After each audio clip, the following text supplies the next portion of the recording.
Okay, everybody ready to get started? Yeah. Pastor Tony King. All right. All right.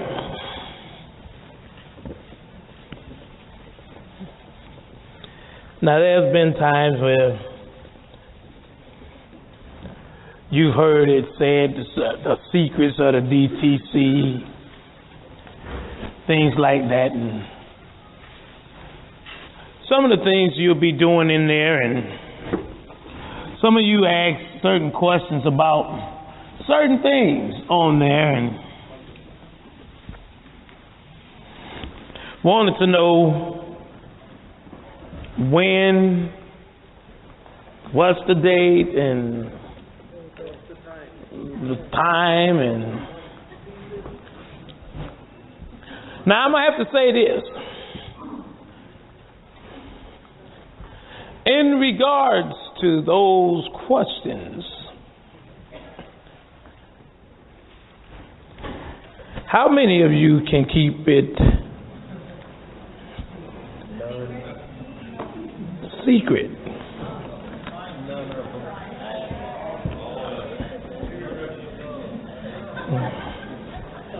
Now, let me say this.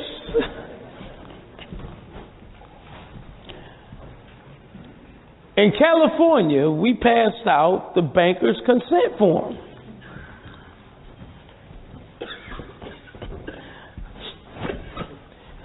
And we told them individuals in Cali, we said, listen, we're going to give this form to you all only.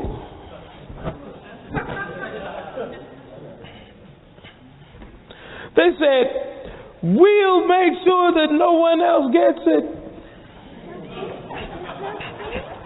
They on the internet.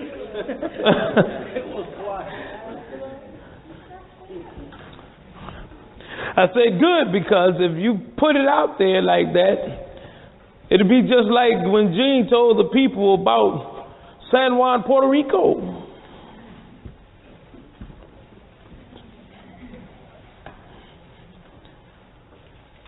They flooded them instantly. Security went in there and shut it all down. They're like, what is this? Now, the consent form almost can act in the capacity. So you cannot. Now, I know you all have it, because last night I heard it was 40 people in the hallway saying, hey, look at us, you guys. We all got the consent form. And we finna utilize $999,999.99 every day. Now you have to be discreet with what you have and what you do with it. Okay? Now I'm gonna have a raise of hands. How many of you have the consent forms here right now? Very few. Good, because I was finna go over it. Maybe I should go over it. And then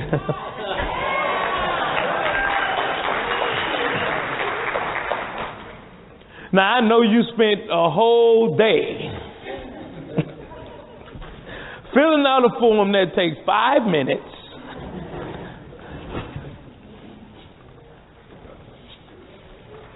And after that, you sign the document, and the document just simply is your no nature and your thumbprint, and you send it in for your signature card.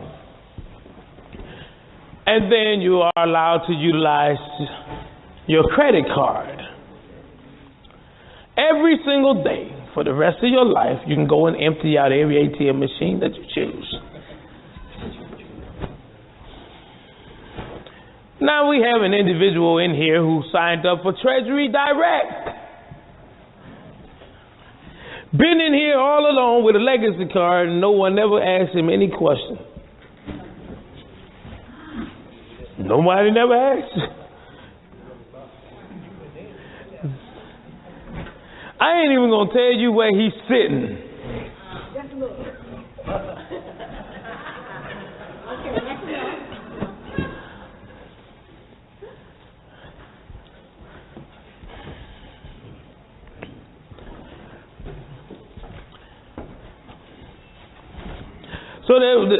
we did want to go over the consent form and have a session on that, but I wanted at least you all to take the opportunity to at least experience trying to figure it out. You can't try in 4 hours and then say we tried. Now let's see how much paperwork it took for you to try to figure it out. Come here, let me see. Wow!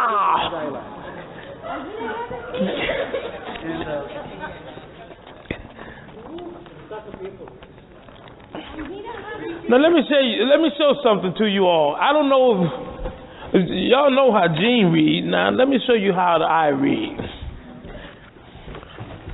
There is a program that could teach you to read books like this. You take your thumb and you hold your hand on the book, and as your hand goes back like this, and then you open the book up accordingly as such. This ain't a book, of course, it's not going to do it the right way. And the pages are flicked through, and your memory will capture images and not words. Thereby, you could read a book in such a thickness like this in maybe 15 minutes. Okay? You have to train yourself for that, for images and not words. We slow our process down by trying to focus on every single word and not focus on photographs. A picture's worth how many words? You follow? So you teach yourself like that. That's the way my parents taught me to read. You see? I just gave you a clue to how you're supposed to read. That's why when you see me look at your documents, it looks like I just looked at it and gave it back to you. You see? You teach yourself how to see the page and know what was there. I just read that whole page. I just looked at it. That was it. I'm done reading that. Okay? That takes practice. You can start that out by looking at pictures and then describing everything on a picture. Okay? Words are just that simple, but you have to train yourself to do things like that. They do have a program out there that you can do that with. It's called speed reading. Now, we was going to go through that, but he got a lot of stuff on it. How long did it take us to fill that paperwork out? Yeah. Didn't take us long at all. Now, when you fill it out, you send it in, you get a call. And you get a call right away, don't you? When you get the call, they're going to ask you a couple questions. And they're going to ask you simple questions. Are you opening up a bank? And you're going to be like,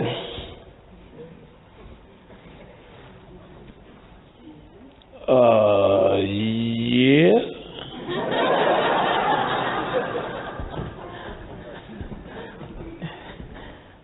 That's one of them yes and no yes. You know. You want to know if they know you did it or didn't. Yeses. Be firm. Yes, I'm opening up a bank. Then they go to ask you a couple of questions on the format. You are dealing with the master account. You're utilizing certain numbers on there. Who gave you the authority and permission to do that? And where did those numbers come from? The backside of my Social Security card? Did I get that right? Yes! I'm giving you guys the answers to the application. You ain't heard nothing. Line and box underneath your straw man and so forth, an account number. You get in this little bitty box and you check 2 boxes in there.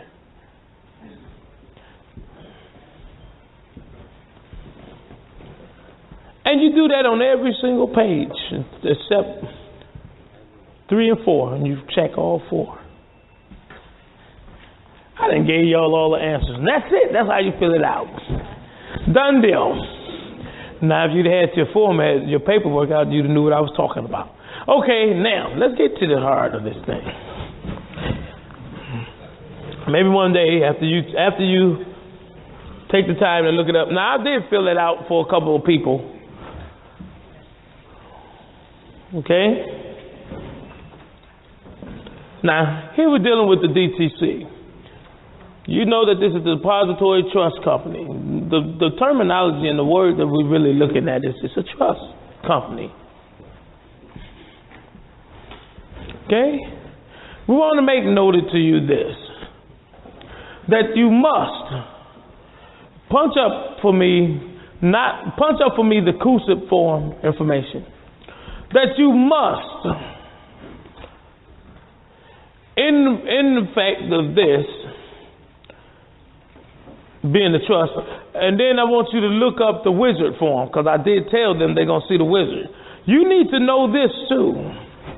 You need to know which wizard form you're dealing with and why you're dealing with it and what's the purpose of it.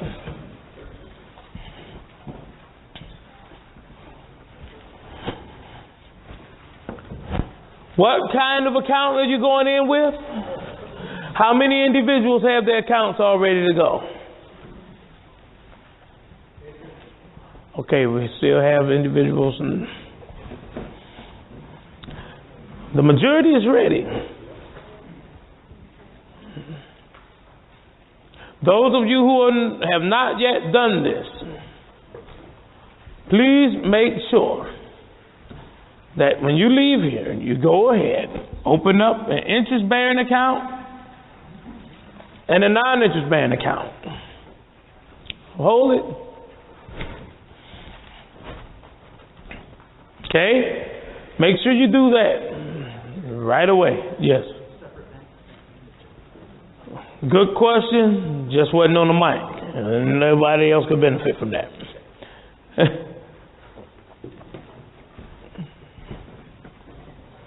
Should those two accounts be at different banks or at separate or at the same bank? I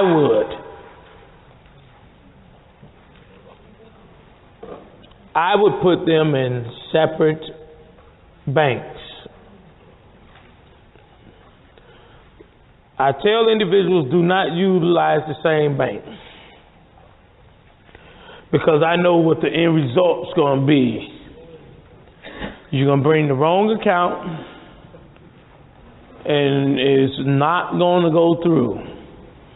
I'm only telling you that because I know it'll happen. And you could be excellent in the things you do, but when it comes down to that,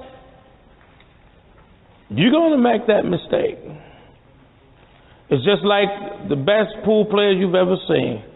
The more money get on the table, the more he starts shaking to make that shot. So don't do that, okay? Please separate them. Use T-Bank for the interest-bearing account if you want. T-Bank. The reason why is because if you use them for the non-interest-bearing account, they're going to steal your money. Repeat that. T-Bank. They good at shutting it down, but they ain't good at keeping it open. Somehow they say, oh, it never arrived. I had incidents with individuals that didn't get what they thought they were going to get. So certain banks like T-Bank, don't use them. Not for the non-interest bearing. You can use them for the interest bearing, but not the non-interest bearing. Okay? Remember that. So for those of you who have not yet opened your account, go do that right now. If you have 1 card, 2 cards, or 3 cards, make sure that those cards have an account per card. That's what that part's all about. I knew I'd get him. Yes. The account that you open up, the interest-bearing account, or both of the accounts, can you use that account, or should it no transactions? If you do what again?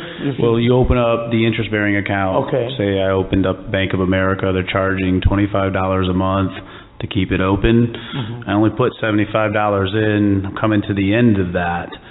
Can I put more money in there and keep it open? Yeah. Okay. Yeah. So it doesn't matter with the transaction. And just to verify what you're saying about Key Bank, I know someone personally who works for the OCC, and they're not fairly right. I mean, they didn't have very nice things to say about them at all. I know it. No, they don't have nothing nice to say about them. They know what I know. It's not good. Yes. Thank you, Pastor Tony. On both accounts, do they have to be opened with your Social Security number and your straw man name, or can you use a different name and or different like TIN or tax number? Are they both the non-interest and the interest-bearing have to be with the Social Security number and your straw man name? Yes, they both does. Okay. They both have to be that simply because that's the company that you're shutting down. Thank you. Yes. Help me understand. On the form, you had said earlier today to put down the interest-bearing account Only. that you're going to close. Yes. Okay, and the instructions say the account that's going to be credited. If we close an account, how is it going to be credited? That's how.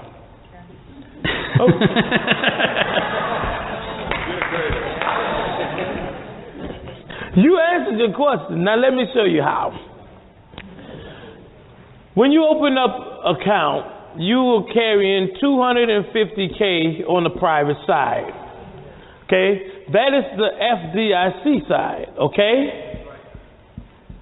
That's what's held on this side. You ever heard of the word overdraft? The reason for overdraft is simply because you utilized up every cent that was on this side. Let's say you had $500 and you spent $501. That puts you into your insurance. So they charge you simply because you overdraft. You went from the public to the private, so you had to pay the cost of maybe $35 until you bring this back current. They're charging you for utilizing the FDIC side. That's private. Now, simply because you were public and you came in with your SSN, they can continue to charge you. If you 5 days, they'll charge you a little more. And every 4 days from that point on, they continue to charge you. And all you have to do was tell them, like, look, I'm not paying you a dime. If you want the account to be brought back to zero, just close the account. That right there just brings the account back to zero. How is that? Because this is insurance, period. This here, the FDIC, is right here in the DTC. That doesn't move. So if they want to balance out the book, just shut the account down. That's what you're going to do. When you close down the account of the 250, the only thing going to happen is the FDIC portion is going to go right back to the DTC. That's why it's stipulated on there, was this a fast entry? You see? Yes, it's a fast, because it didn't really move. Only thing you did was shut the account down, and the currency just changed names. It went back to the DTC. How do you understand that as a fast entry? You see that bottle sitting right there? The red bottle? Can I have that bottle? No, don't get up. Can I have it? That's all he had to say. Now it's my bottle. That's a fast entry. You see? It just went from him to me. Fast. No movement took place.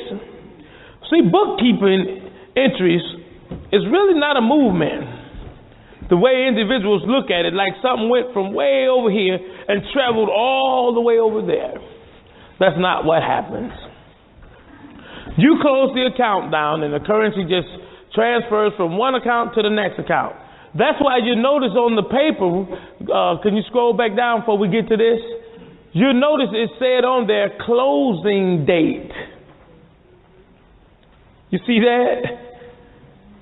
You have a closing date, not an opening date, because they're talking about the day you're going to close down the FDIC side of the account. That it might open up the DTC side of the account, which instantly from that day forth is your offering amount. Now remember we talked about an offering earlier? You see, that was like a sacrifice. See? For you to be able to utilize the currency that you have. Okay? Who is that with their fingers on their head?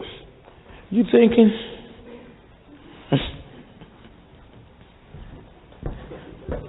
She's like, y'all giving me too much information. Gene gave me 12 years of books to read.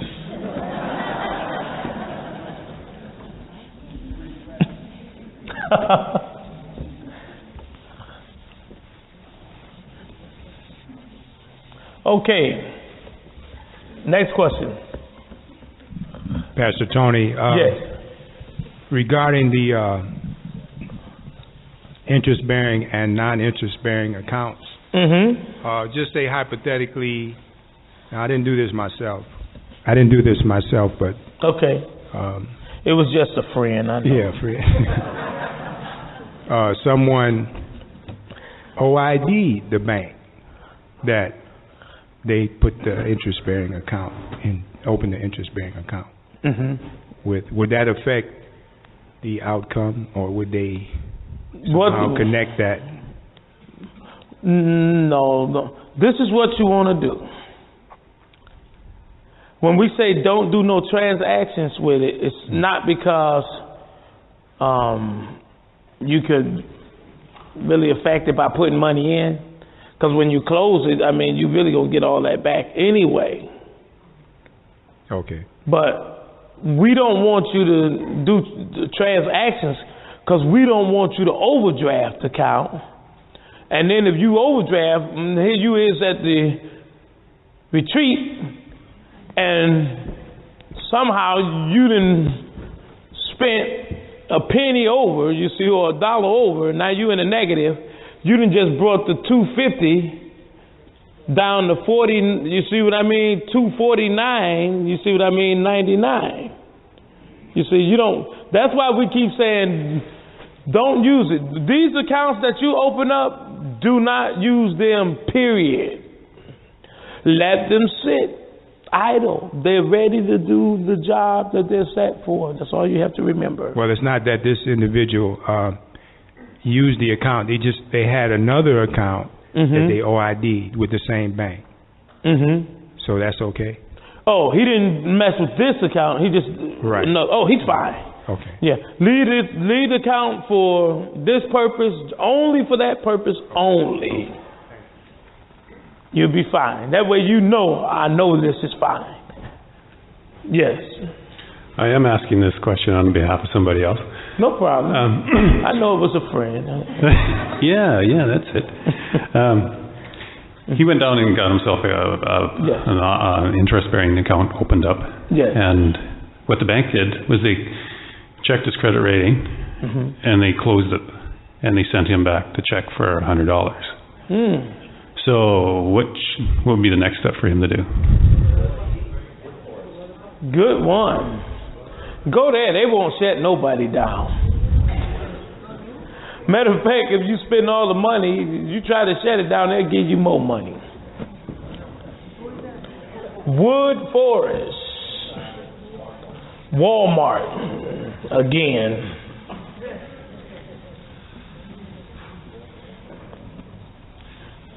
Tony, can I ask a quick question? Yes. Are those checking or savings? Are they checking or savings accounts? Checking accounts. Both of those accounts must be checking accounts. Okay, and you put in the minimum. That's whatever. correct. Okay. Yes. Thank you. So all you need is the minimum to do the job. You'll be fine.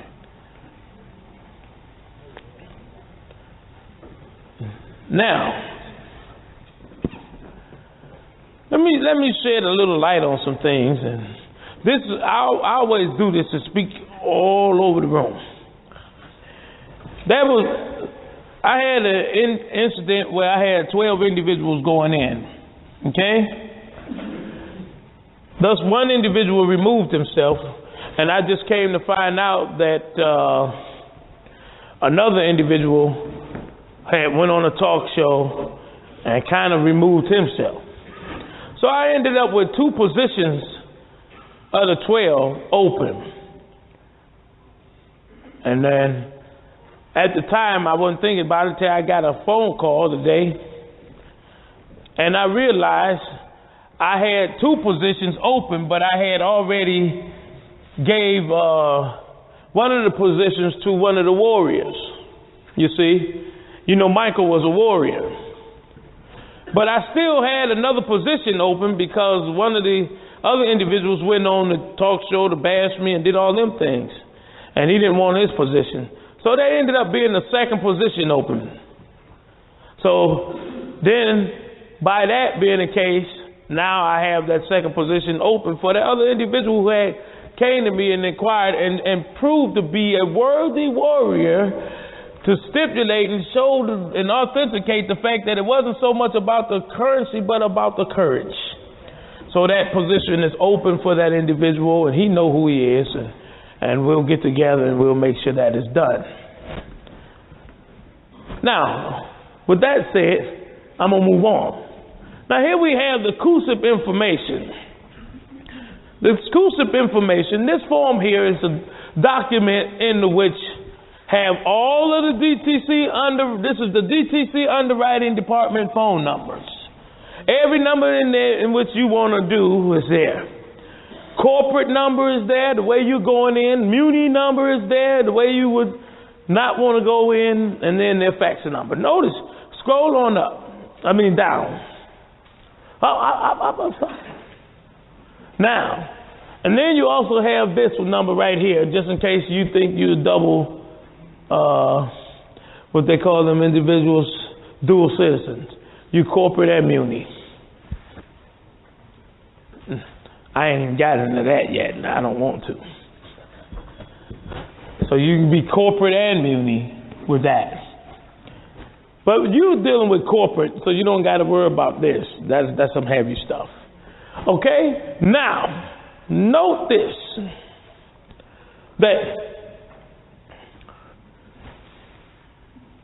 That is the number in which you'll be always utilizing to talk to the individual that's in there. Go up again, down to the authorization for closing. This here's the number in which we would call, you see, once you're in there and you want to bring in someone else. Remember this. They're going to ask the same question. Are you coming corporate or municipal or corporate? They're going to just say corporate or muni. You see that muni right there? You see that? Muni. That's how they say it too. Corporate or muni. An individual say, I'm coming muni. Anyone in here think they can handle that? Now, when you call the authorized closing office, that's what they're going to ask you. You're going to say corporate for the other individuals, and then they'll open up them an account under your participant number when you show them what you've done. That's the reason for the week class. It's because you're going to strictly only be dealing with the CUSIP form, the wizard form, you see. I want you to get your securities and commodity book. You need to get the book that Gene was telling you about on UCCs with the Unisatol Convention listed therein. These are books you need to know. And this is what you need to know. You need to know about, you see what I'm talking about? These particular rules here. 1 through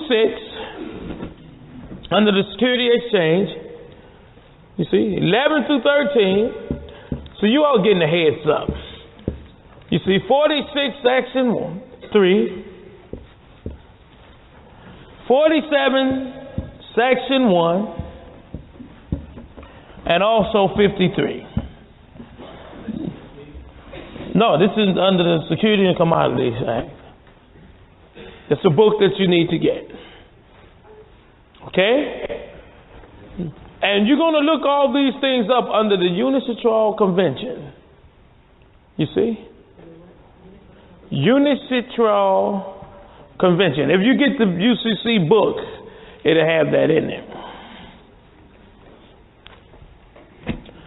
You must know this right here.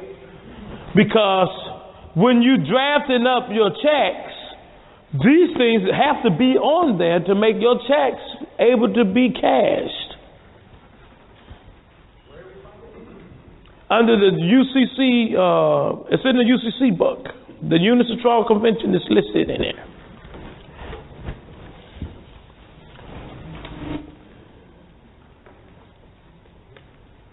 You come to the mic because you got. I see right now you thinking about it, and then you could ask your question. But go ahead. Credit unions are allowed or not? No. Only reason the credit unions are not allowed, you'd have to check if the credit union is under the FDIC or did they opt out of the program. Even some of the banks are opted out of the program. So don't just go to any bank without asking, are they opted out? Because if they opt out of the program, you'll be at the window. That includes the non-interest bearing account too, right? Don't use nothing that's not in the program. Please ask that question to them. Make sure they're not opted out. Yes. Thanks for clarifying this. Now, I'm probably going to go home and go, where am I supposed to find that stuff? So, do I go on the internet and look under what publication? You can look up the Unicitral Convention on the internet. Probably go to Wikipedia. Now, you're saying UCC? Unicitral Convention. These acts here, you talking about the articles I'm talking about? All those 1 through 6? Although that's under the Security Exchange. Security Exchange. That's securities and commodities. Okay. And then the 147. And these articles are under the Unicitral Convention. That's where they are at. All right. Thank you. No, we ain't supposed to give no cheating. I know it, but I want them to be able to. Oh, you finna pass them out? You can copy them? This one too? Yeah. See, he has it. No, you can get this off the internet. This isn't complicated. I know it. I know where you got it from. I'm trying to tell him. He has the convention. He just got it off the internet. This is it.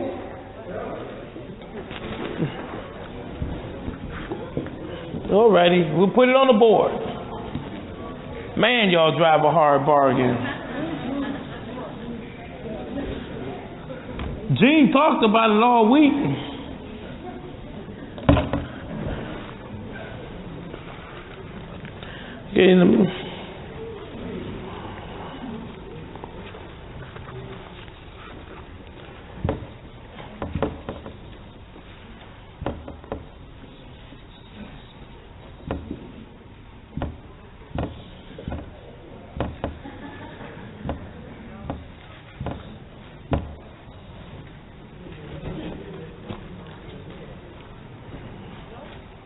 Unicitral.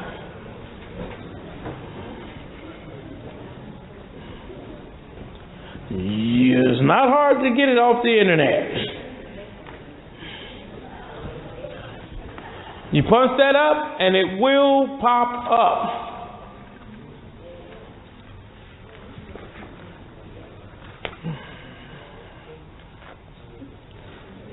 It'll tell you about international bills of exchange and international promissory notes. Okay? Thank you, Pastor Tony. If the IRS has previously liened other bank accounts, should I be concerned about opening up accounts too early, or should I file any GSA forms before opening up those accounts? Two good banks. Woodforce and another good bank, U.S. Bank. Those two banks Whatever you ask, they do. You don't even have to have an account with them, and they give what's those them checks, certified checks. Most banks will not do it. They'll do it. They don't care. And So utilize either Woodforest or U.S. Bank. Good banks, excellent banks. Woodforest. that's not Walmart, that's Wood Forest? Yes, it's Woodforest. They located in Walmart. Oh, okay. Yeah. Or some other locations abroad, depending on. And if they're not local to me, I just could do it on the internet or something? Yes. Okay. Yes, yes. And you're saying that the IRS can't lien those accounts? I ain't saying that. Oh, okay. You just put words all in my mouth. Okay, thank you. Now, you still need to do your UCC. No, not what am I talking about? You still need to do your GSA filings, okay? Make sure you do your UCC filings before you start. So do my UCC files before I open up the accounts? Yeah, open up the accounts right away. Okay, but not the GSA forms, do the UCC one? No, let me say that again. Okay. I might be saying something I ain't supposed to be trying to say. Okay. Do your GSA filings at the same time you're opening up the account with very minimal currency therein.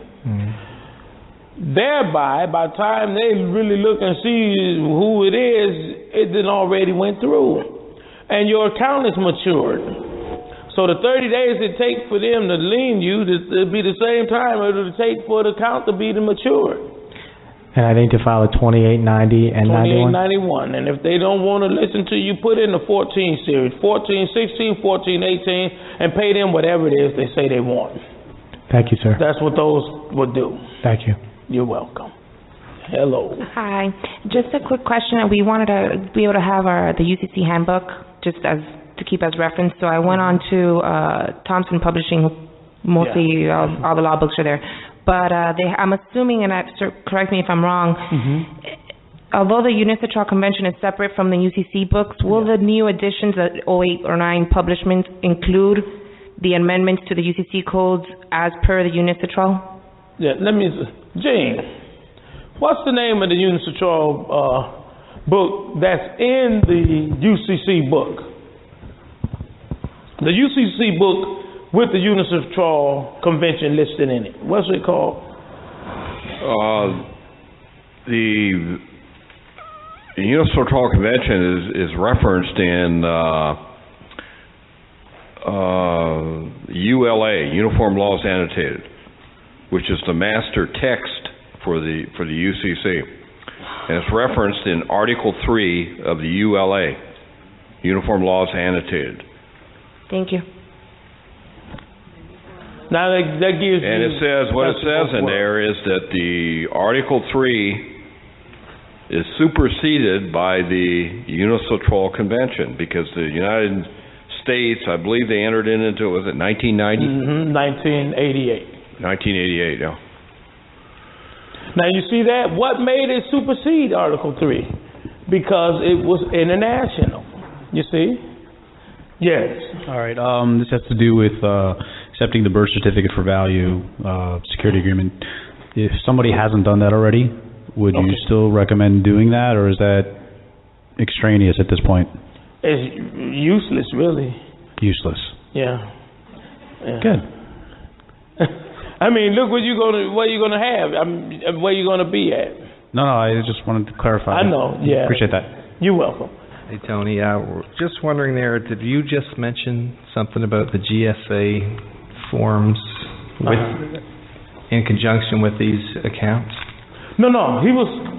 something different? Yeah, that was totally different. Okay. Yes. Okay. Do not go off sharing that information, but now you see the urgency for you to get what you have to get done. You do not have that much time for that.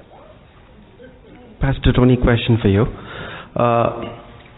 I remember from previous conferences you said that people who have attended their registration forms would benefit you to send them ahead. What about people who wanted to be here but could not be here?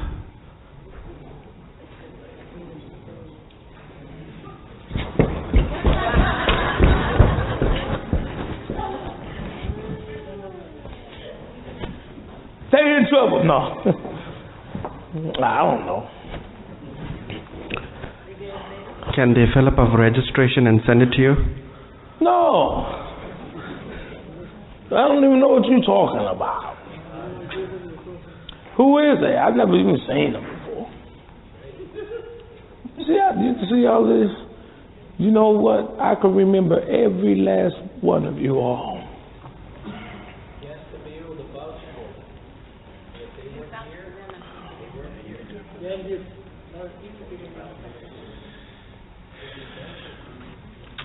Hate to be so ignorant, but it seems like you're going over some information I've never heard before. I know. I am. I mean, I thought I had a pretty good handle on it, but then you said you got to do your UCC filings and your GSA filings at the same time you do. Well, I'm glad you guys all understand it. That was something different. Let me explain what was happening. See how you two everything go? No, what happened was he had a situation with the IRS and they were seizing his funds. Okay, so that's a whole different thing. I can just wipe that out of my memory. Yeah. 2 bank accounts, interest-bearing, non-interest-bearing. Correct. The interest-bearing gets the $250 once we're in, and then you shut it down right away. There you go. And you're still getting money because of the insurance, the FDIC insurance. No. Okay, so I guess you need to explain that to me. And what's with the non-interest-bearing? Where does that come into play? Good. Now we got a good question. Oh. Not to say the other questions wasn't good.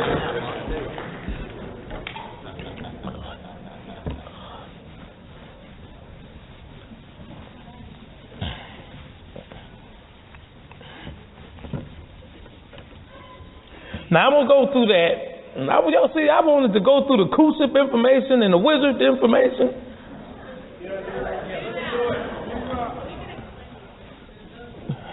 She said I could explain it to you later.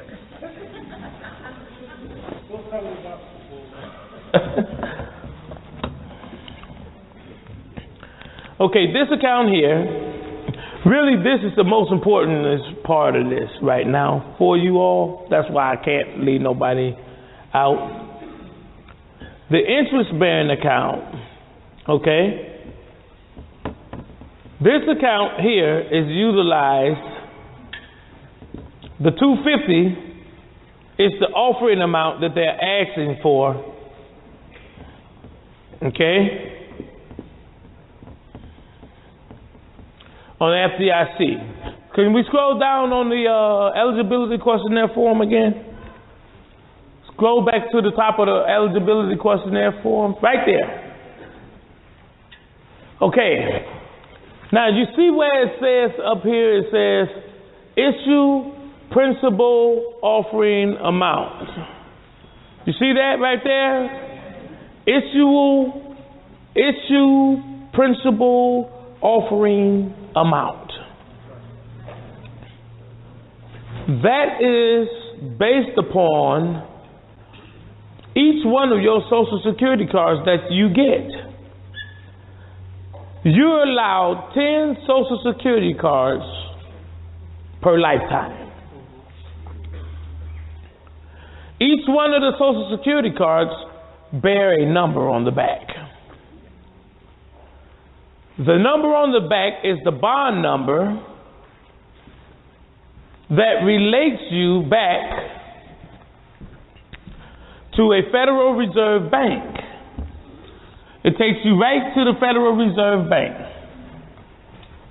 Okay? And by it doing that,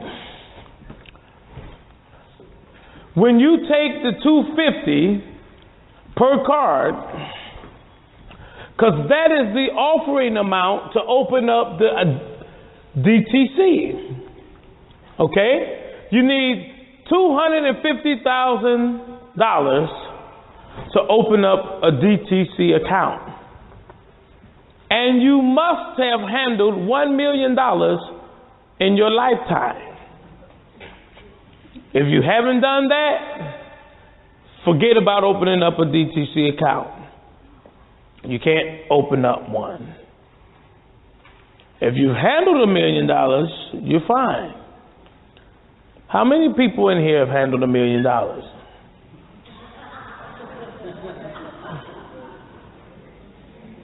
See? Even if you didn't know it, you handled $1 million. You know why?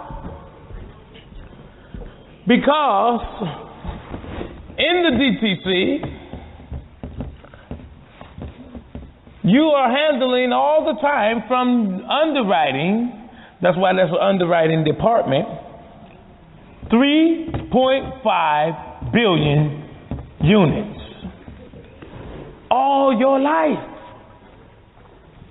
All your life. So to beat and handle $1 million isn't anything. How you think you got your credit card and your house and all of the things that you have? It's by your signature that cause things to move. Isn't that true? Treasury Department did do what they said. HJR 192 is real, isn't it? See? So you've all done it. But the key is you have to know it. And that's the whole reason why you're going into this location, to utilize the currency that you have on the private side. Now, in lieu of that, how many of you have your Social Security cards here with you right now? Take it out and look at the back of it. Get acquainted with your private sector. A lot of you talking about going in there utilizing the consent application. So for the most part, if you really want to know the power that you have, even though it's going to kick back, go ahead on and buy something right now. Take your card and purchase something. You're going to see it's going to go through. The only reason it's going to route back is because they do not have your signature and your thumbprint to verify you are you. Oh. That's what's missing. That's correct.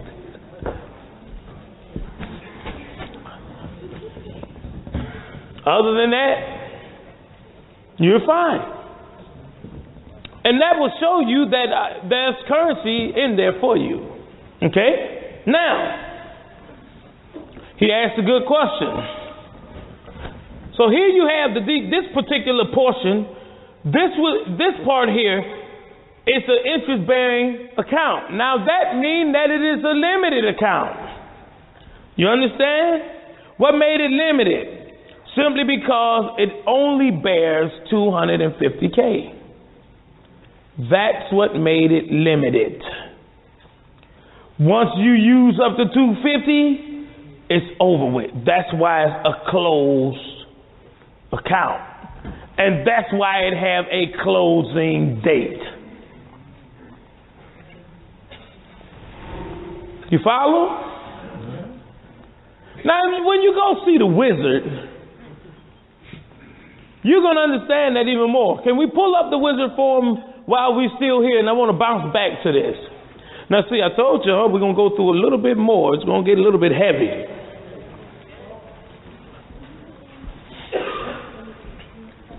You have two different wizard forms that you're dealing with.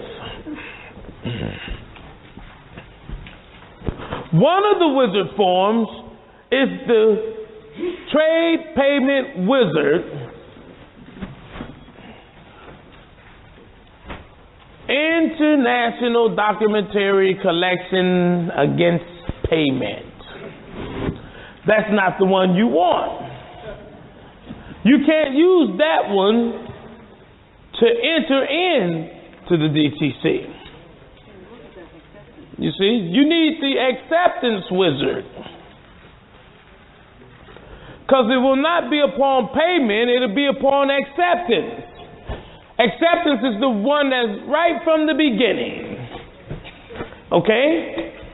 These are some of the formats in which you're going to put in, you see, to give you the authority and the power that you have.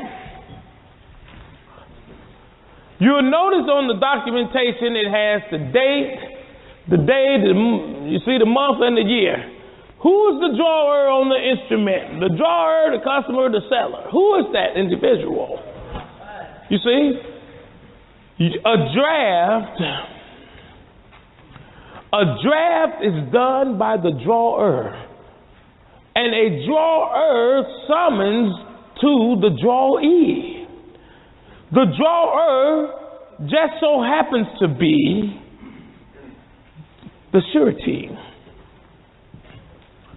The drawee just so happens to be the bank. Now, when you're dealing with the acceptance form, this one's still saying payment, but that's okay, you'll understand it. When you're dealing with the acceptance form, the drawee isn't the DTC.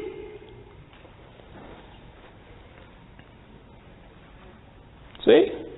The drawee is the bank in which you are shutting down. You see? And then the drawee, you see, the drawer is summoning the drawee to send payment to the DTC, which is the 250K. That's the acceptance wizard. Payment wizard is after you accept it, then the drawer is you. The drawee becomes the DTC from that day forth. And you only need to fill out one payment wizard as opposed to one acceptance wizard. One of each, unless you choose to open up another bank. If you say, well, I don't like this bank, I made a mistake and I signed up with Key, and every time my money go through, they lose it. Only if you really knew. You turn around and say, well, I want to open up another non-interest bearing account, and then I'm going to go over here to Chase.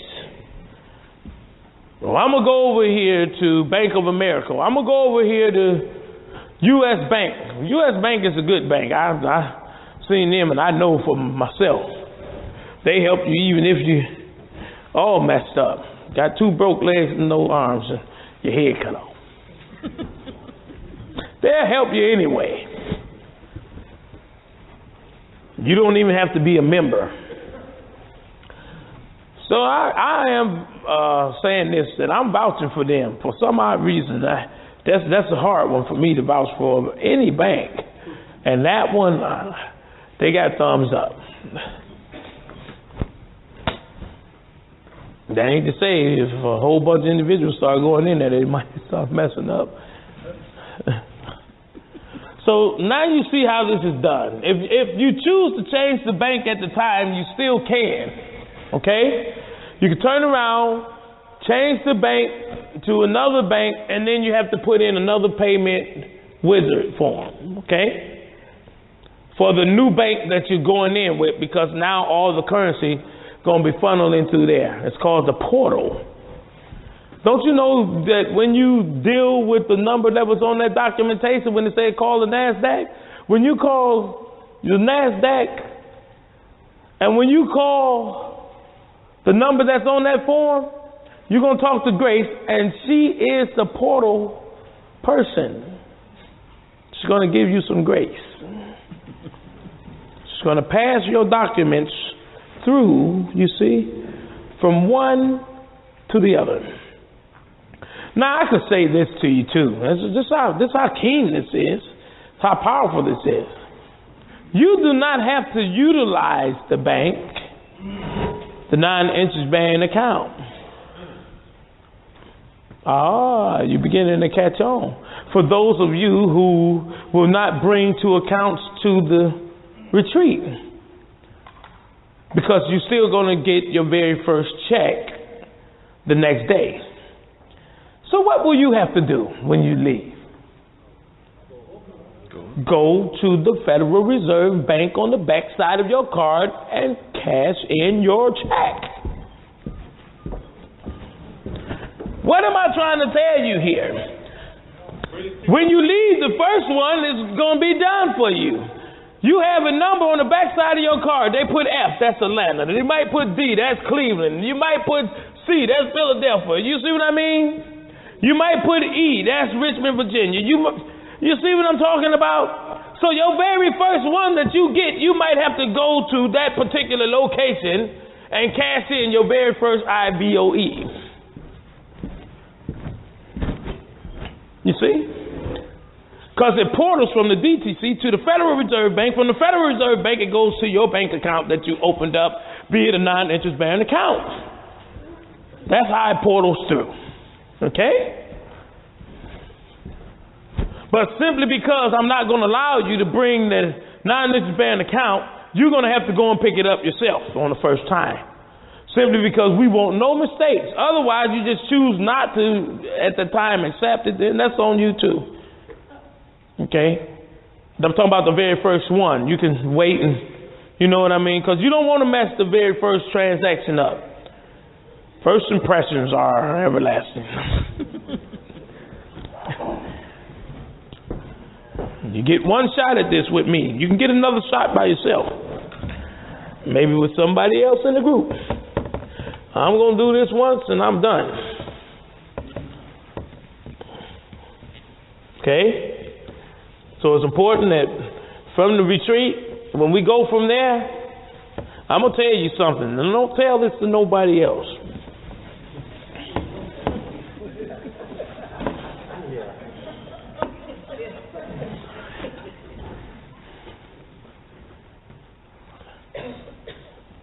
We talked about the 7 seals today, didn't we? We talked about a book that was sealed. Do you know they're talking about collapsing the banks and the currency? The bankers is going on a national holiday and ain't going to come back to the year after next, the year 2011. I wonder, by what means will this society move? And I must wonder, if I might, what the president meant when he said, I'm going to get the private side moving first, and then the public. You think I don't know what's going on?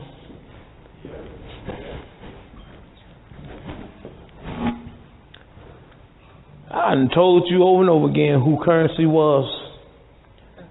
I ain't say what it was. I said who it was.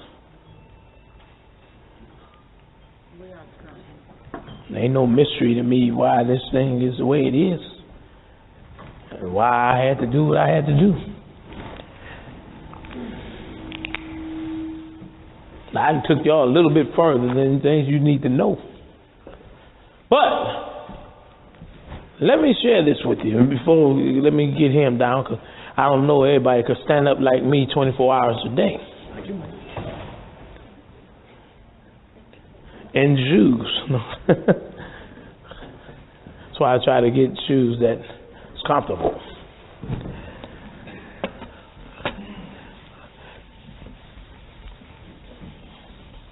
Go ahead and ask your question. I won't have you stand there too long. Pastor, I wanted to bring up the card we had talked about earlier. Go ahead and speak on it. Okay. I had gotten one of these about a year ago. They came out for the first time June 2008. It's a U.S. State Department passport card, United States of America. It's only to be used for land and sea travel between the United States, Canada, Mexico, the Caribbean, and Bermuda. For $10 you can get it in addition to a passport. I noticed on it, because I was actually born in Philadelphia, and my Social Security cards always have a C on them. This card has a CUSIC number on it, starting with C and 8 digits after it. So we have another one where they're getting money on us. Now my question on this is, would we use this as another CUSIC number or not? No, they're using it as the CUSIC number, but not for you. Okay. It shares something with you. Every time you sign any documentation, it doesn't matter what it is.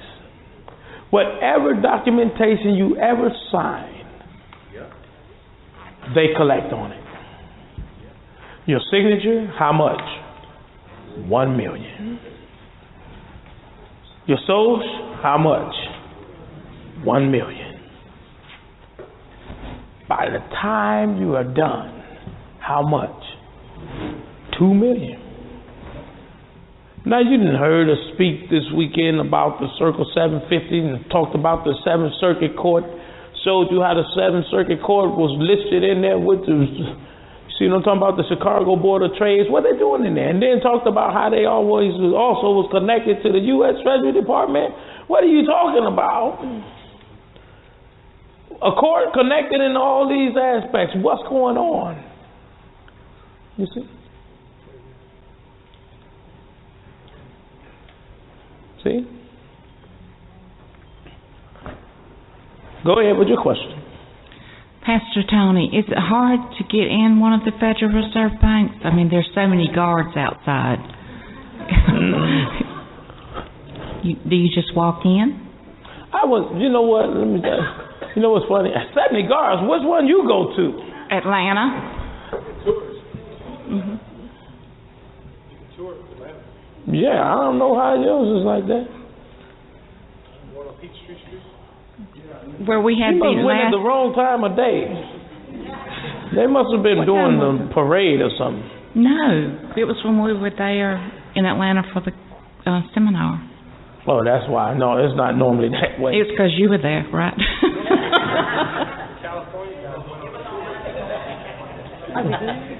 So we can just walk in there and do our banking business. He live up there, so he know. No, it ain't like that. So we can just walk in there and do business like we do in our hometown bank. You got a participant number, yes, you do. Well, I've never been there, but I know that the California guys, the California group, went on a tour. Those guys, yeah. You went, right, Valentino? Yeah. So, do you want to share that information? Did he cash an IBO? No, I think they went on a tour just to see. You said, can you walk in? Oh, you walk your paperwork in there? You'll be a participant. You'll be fine. Okay. That's a whole different level. Okay. Thank you. Mm-hmm. Oh, of course. Yeah.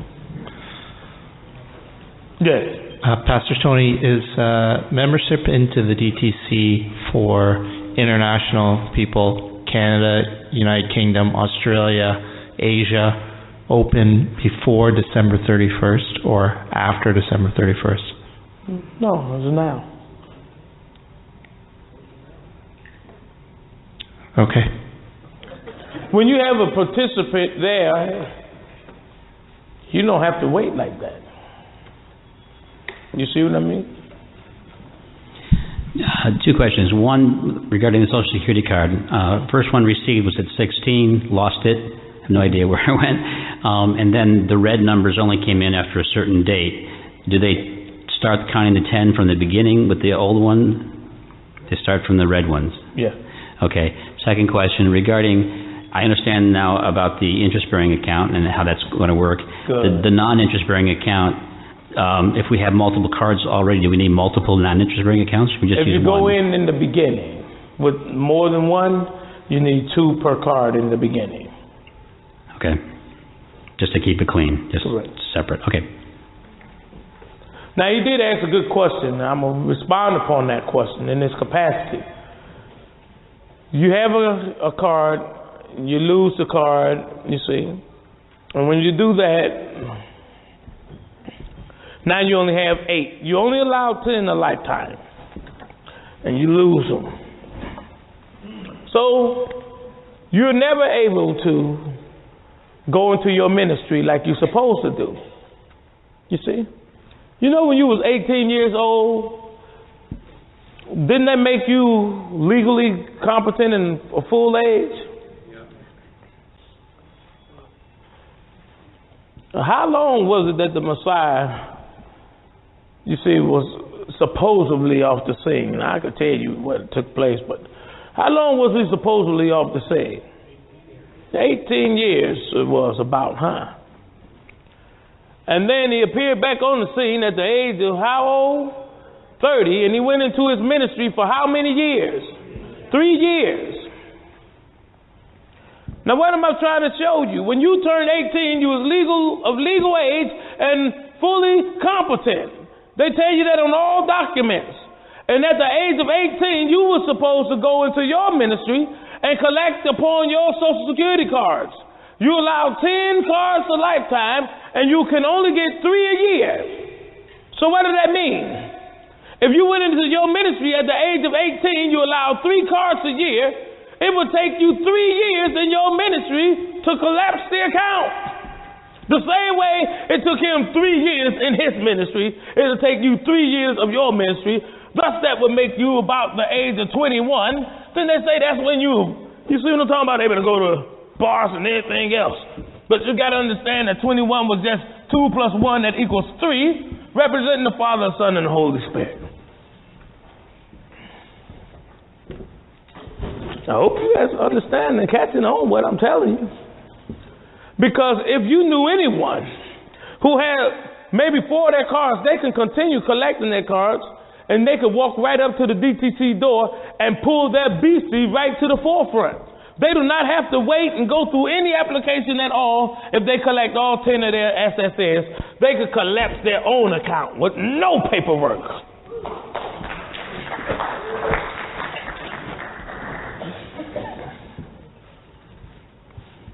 Yes.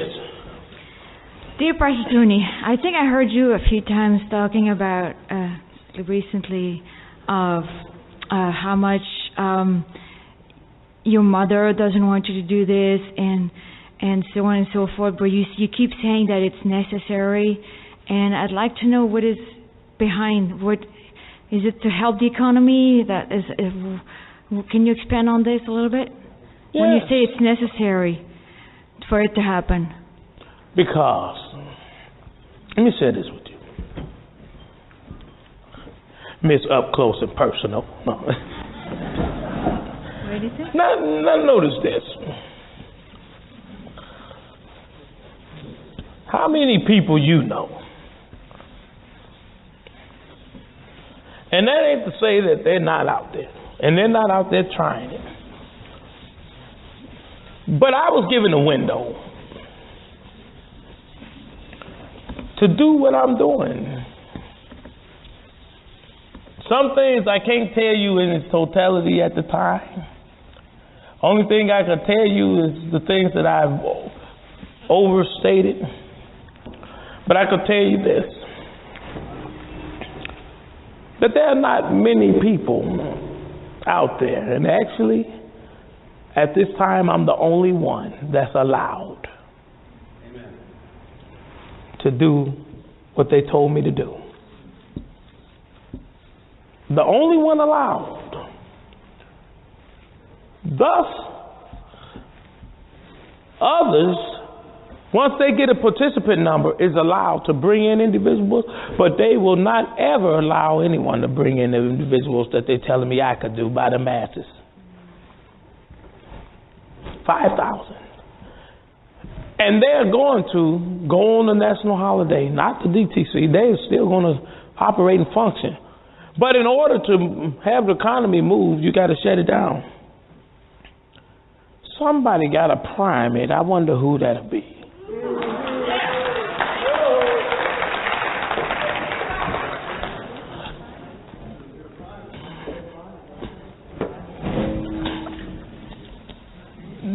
Now,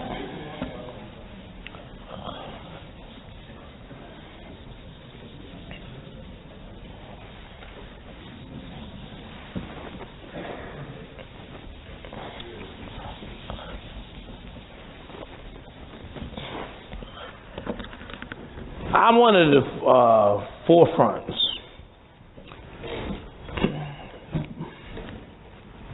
That's all I am. That's why my picture never hit nothing. So I only do audio, no video. See, that's why we tell people, don't keep inquiring about me, pulling up my information. They pulled it up several times. I got several calls. People tell you that's around me. They see the District of Columbia call my phone quite often and chew me out. I get all this. I was just wondering, when you say it's necessary, it's necessary for the economy. It won't destroy the economy. It's necessary to. Oh, imagine this. Okay. The foundations that could be done. The people over there, the water's polluted. Yeah. Look at the things happening over in all these third world countries. And look what's going to happen over in your country. If this don't take place very soon, it won't be too much left here to really be happy about. Okay. That's why it's necessary. Thank you. I could have went into some other reasons, but that's one of the reasons. Brother Tony, I got a couple questions. One, I was born in Hawaii before it was a state. They said, there's a file number. Same thing as a PC number? Yeah. Okay. Second question is, you said 2.5 billion units. 3.5. 3.5. That's not dollars. No. Okay. That's good. Okay. Once we get the money. Let me explain that. Okay. Dollars gonna do what? Deflate. What is this?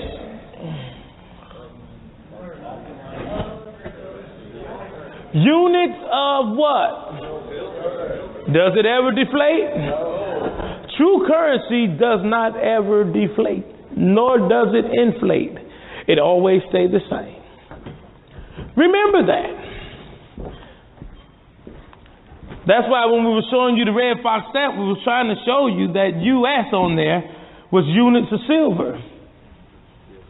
True currency was units of silver. The Messiah was portrayed by 30 pieces of silver. 30 pieces of silver so happened to be equivalent to 21 silver dollars. Oh, see, you missed it.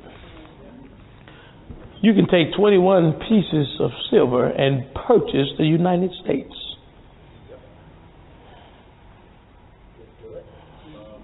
No, we don't want to do that. Leave them with it. Now,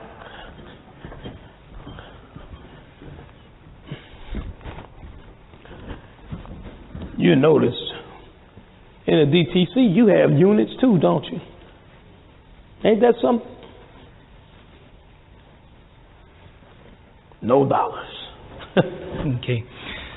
If there's a banking holiday for a year, how do we get our money out? Federal Reserve Bank.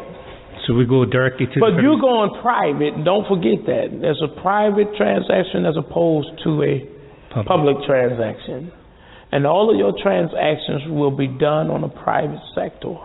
Now, I didn't get to go through the CUSIP information, and some things I'm going to share with you all when we are in the retreat.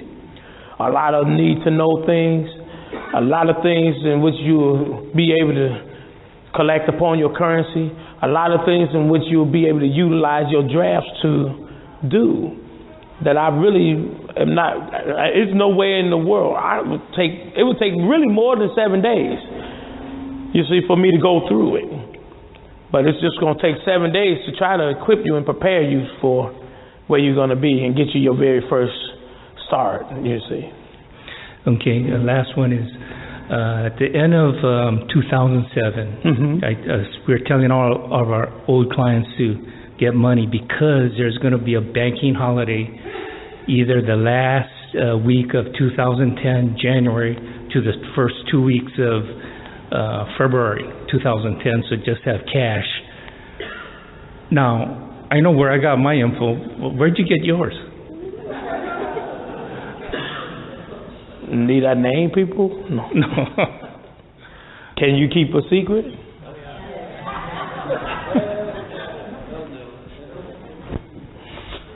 I know that ain't gonna happen. Be like, okay, we know exactly what's going on now.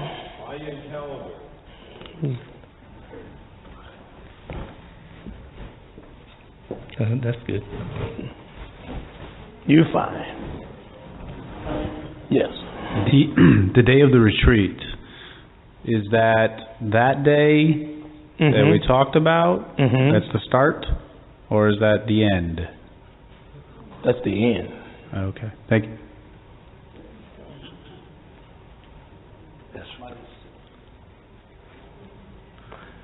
Hey, Pastor Tony. One of my questions was answered, and I'm asking a question for a young lady back here. If you take your first IBOE to your Federal Reserve Bank at that particular time when you present it to them, do they actually wire transfer it, or do you get a cashier's check? It's a book entry only. Right. Which means, it's all electronically done. Done. I like that. It's fast. Yeah. I like that.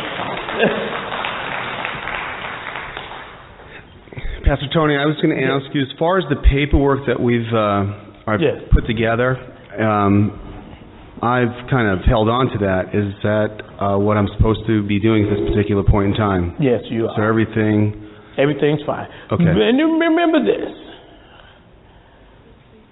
For some, and we know everyone, and I have to say this, and I don't like to say these things, but I know there's been groups that went in. And out of the group of 40 that went in, 6 of them have perished. Riotous living will cause that to happen. If you overindulge in any other things, it will cause it to magnify. And we ask individuals to please be conscious and aware of individuals that you bring in because of that. We don't want to see that happen. And they didn't go in with me.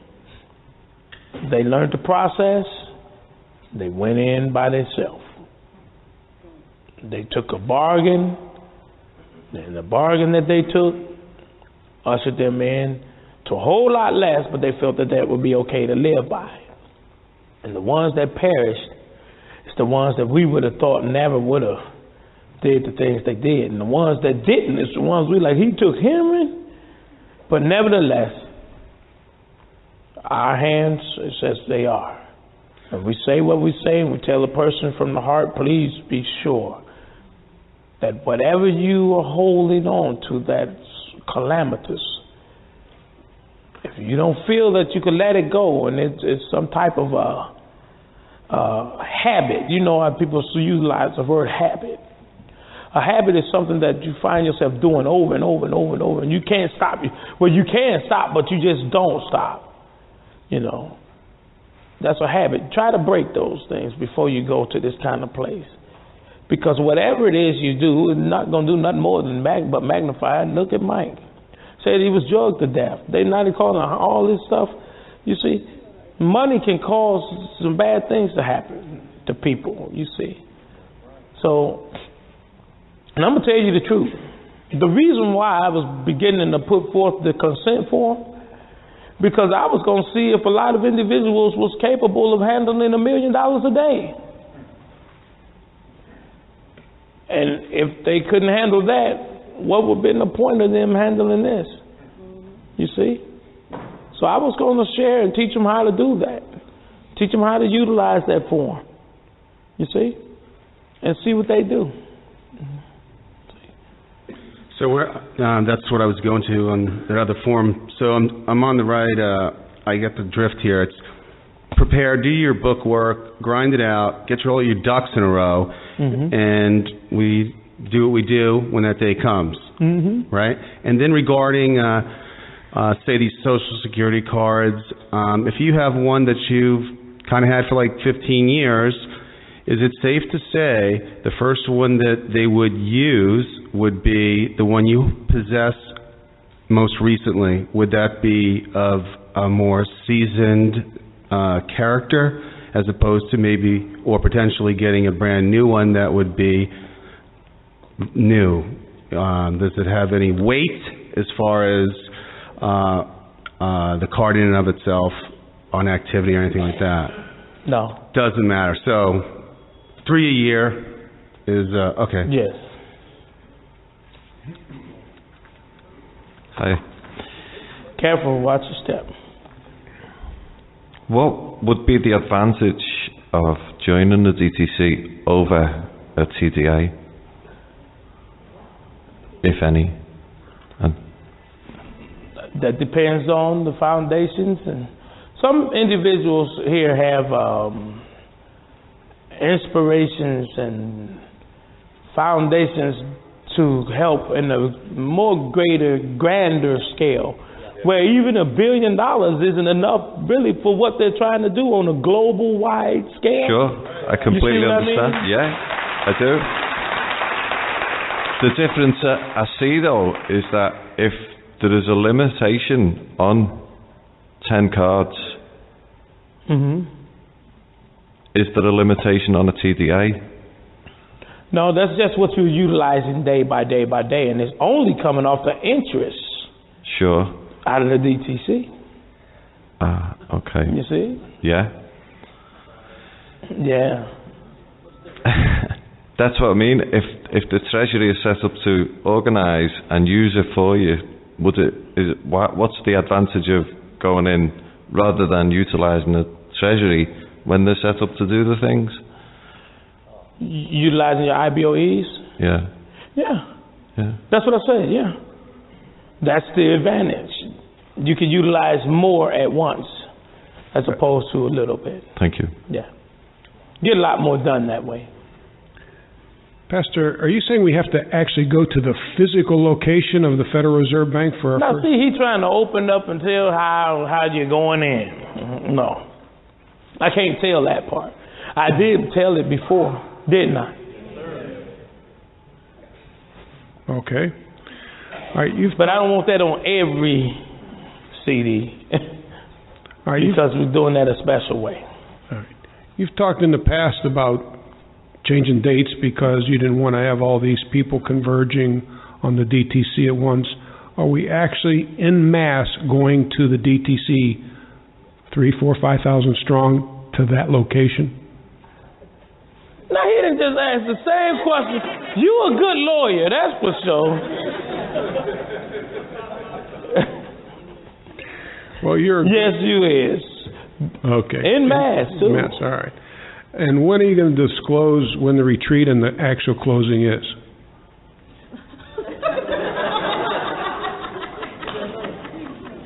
Now, he ain't listening because he asked that question, didn't you? Well... No. It's on the audio.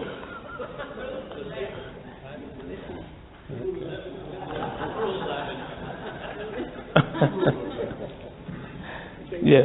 With the interest-bearing account, is it supposed to be closed prior to the event, or no? Wait until after? In the event, we're going to close it in the event. Okay. That's the reason for the 7 days. A lot going to happen in the event. Okay. It's going to be nice.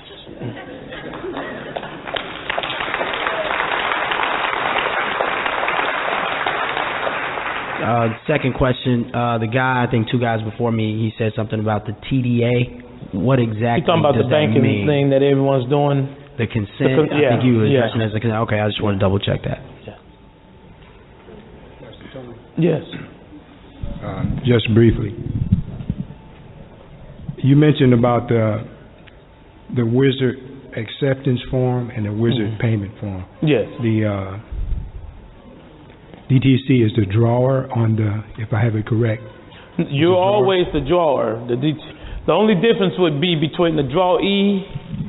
The drawee is the bank on the acceptance, and the drawee is the DTC on the payment. On the payment. Okay. And just briefly on something that was said earlier.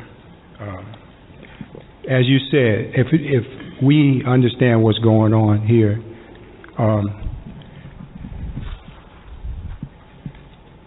hundreds of thousands of people are losing their homes, and the economy is about to be crashed, and they're spraying chemtrails on us daily. There's also a factor of mind control, which is being perpetrated. And as we know, agents are attempting to stop everything that's good. My wife and I have found many solutions,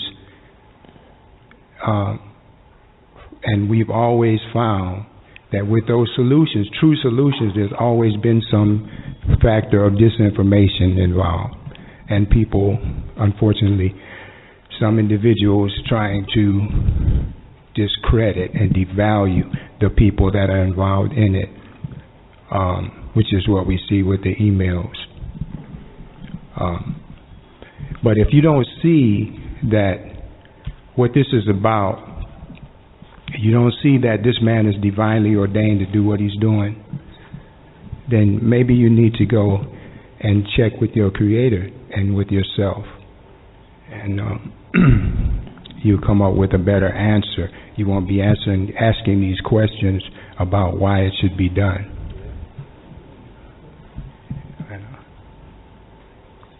As we become closer to the time, the good is more manifest, and so is the not so good.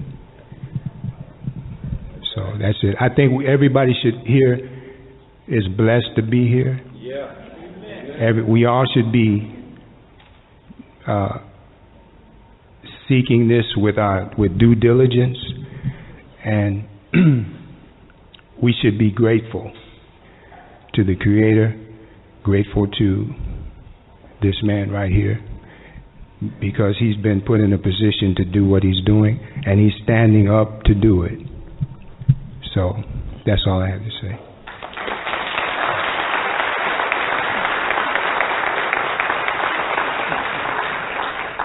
Pastor Tony, how are you? Maybe a little bit premature, but always been a bit curious as to how one operates once they're in the DTC, and restrictions on the ability to draw against the account and issue bills of exchange and that nature. If you could touch on that. Yes. Now, that's a good question. The way you operate when you're in there is privately. The restrictions on the capacity of being able to function and operate in that account would be that you have 7 units that you're allowed to utilize off of each card per year. Thereby, the first unit that you're going to create, that was the CUSIP information form that I was finna go through. The first one is going to be the one that I create with you. I'm going to go through the first one with you. That's why I had you to look over those particular articles 1 through 6, 11 to 13, and so forth. You see what I mean? 46 section 3, 47 section 153. You see what I mean? The first international bill of exchange, I'm going to make sure that we all do together. According to your capacity, you see, we're going to have individuals there, you see what I mean, that's going to be prepared to help individuals in their duties to make sure that you be able to write it correctly. With that amount of numbers of people, there will be individuals sitting there to be able to say, well, this is the amount that I'm going to handle in this retreat. They're going to already be prepared, because I'm going to drill them and make sure that they understand these things before we get there. So they'll be able to sit, and they're going to have a certain number of people that they're going to handle per day. We're going to have, well, I can't tell you all the stuff yet. You guys are going to make me tell you how the convention going to run. Now, the first international bill of exchange we'll write together. Let's say, give you an example. You say I need to handle 1 million or 10 million units per month for a period of 12 months. So you're going to do 10 million units. Go back to the CUSIP information. Let me show you how that's written. Remember, you only allowed 7 per year. That's it. After the 7 per year, you can't do no more until the next year. Okay?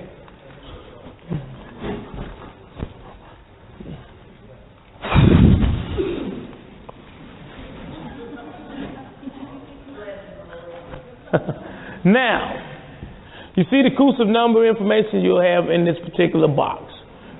The interest rate will go in this particular section. Now, somebody playing around. Interest rate will go in here. Take that big old square over there. See what y'all doing to me? The final maturity expiration date will go here. Let's say if you was to write up an international bill to pay yourself every month.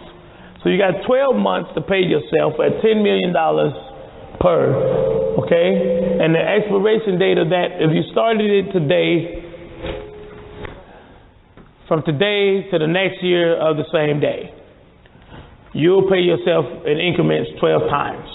The principal offering amount, you will take that and you say at 10 million multiplied by 12, that will be 120 million for that year. So you'll put the principal offering amount in that particular box. The type of issue will be 12 months, and then the initial offering price again will go in that box. It should be 120 million. And that is the way each one will go. And that is the time expansion in which they're set up. That will be how you write it, and that will be the very first one that you'll write to yourself. You'll notice on this particular document you got 9 lines instead of 7, just in case you make a mistake. Okay, but you're really only allowed to write 7. Don't let the other 2 lines fool you, because you think you still can write a couple more, and you'll find yourself all screwed up. Okay? So some individuals will stipulate that they want to write a great big one for the first time. Some go in there with 2 and they just say, well, what I'm going to do is collapse the first one. I'm going to take out the whole 3.5. I still got a second one available that I can do other things with at a later time. I ain't got nothing to do with that. I'm just going to show you how to write the first one. However you write it, that's on you. Whatever you're going to do, I don't want to know about it.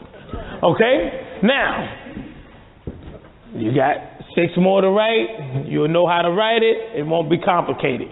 You're going to utilize that one with the wizard form, and then you have another international form that you're going to utilize. Of course, you're going to learn how to create checks. You are the drawer. So since you're a drawer, that makes you a drafter. That means you need to know how to write checks. And a check must stipulate on that check at least 2 times international bill of exchange in order to make it legal and binding. Okay? We done went so far over the limit, it seems like it's 12 o'clock.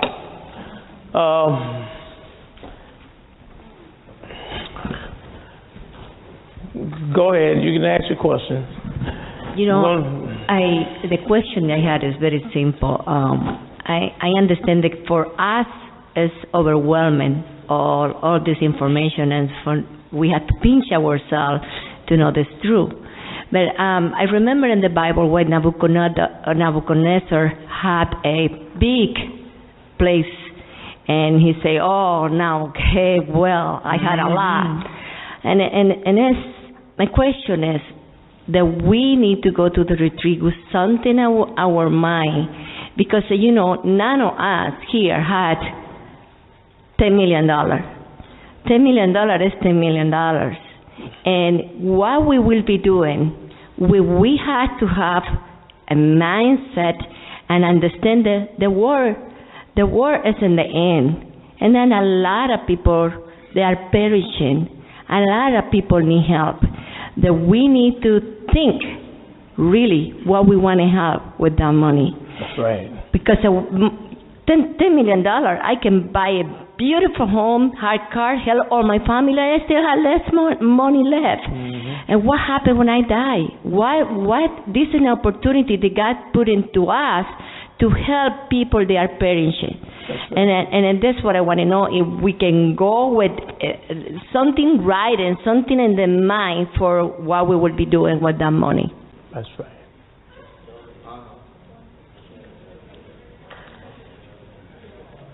Now, I can't tell you what you're going to do with it, but you're exactly right.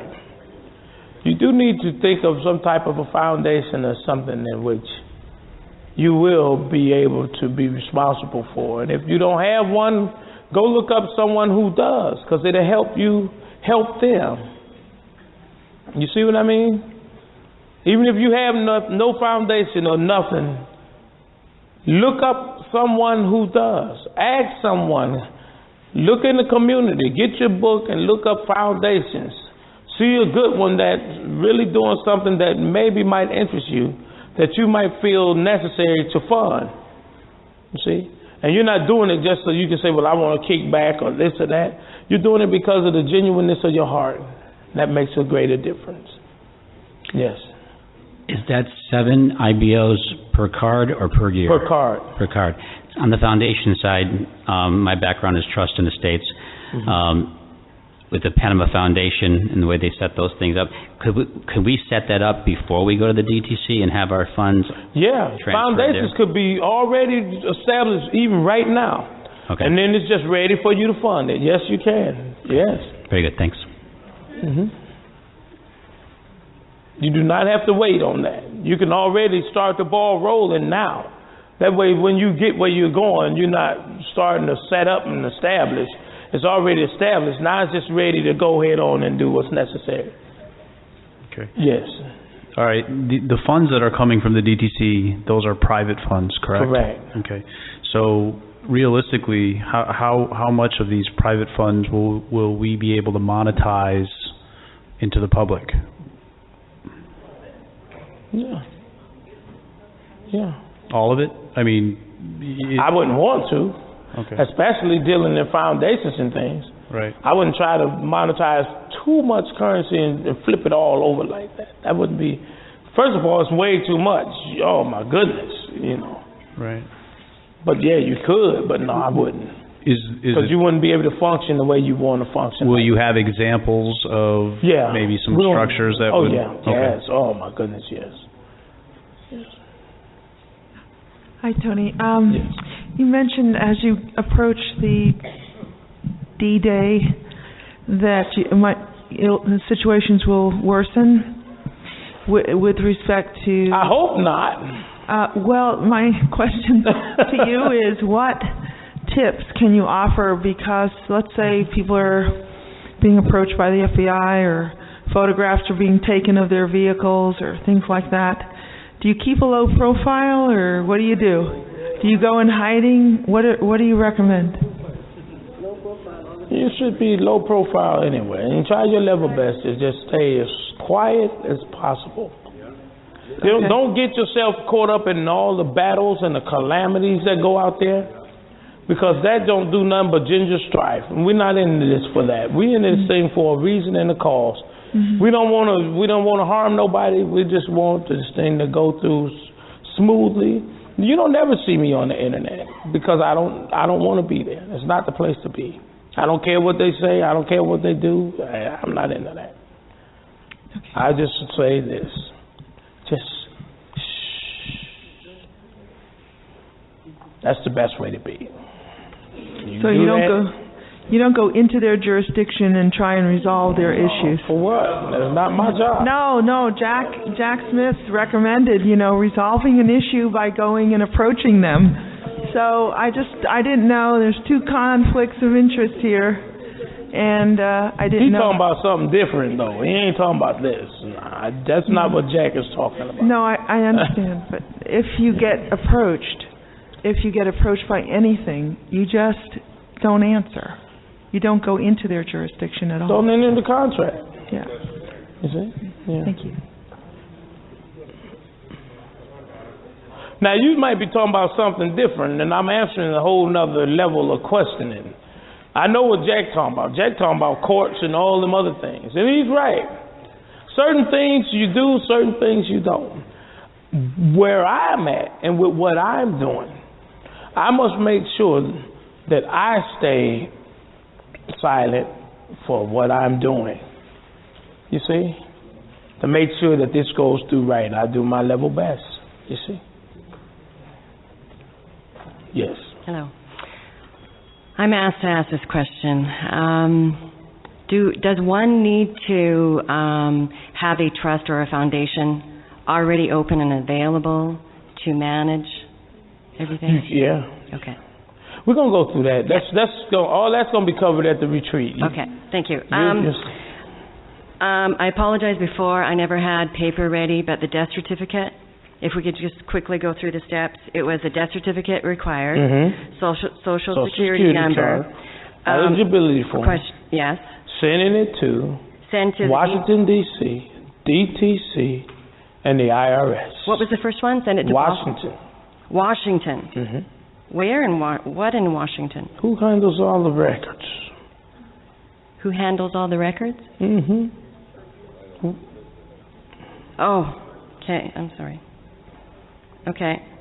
Now, because this is, the death certificate is issued from Canada, is it still sent to the IRS? Well, yeah, it is, yeah. Yeah, that's what I thought. I mean, the IRS, you took the first letter out, it's still the IRS. Yes, I hear you. Okay. Anything else? No. Thank you. Okay. You guys got more than you really... This is like the opposite of the Titanic. No one knew they were going to drown, but no one knew we were going to live. Right. We're like the opposite of the Titanic. Okay, that ends the seminar for this week. Now,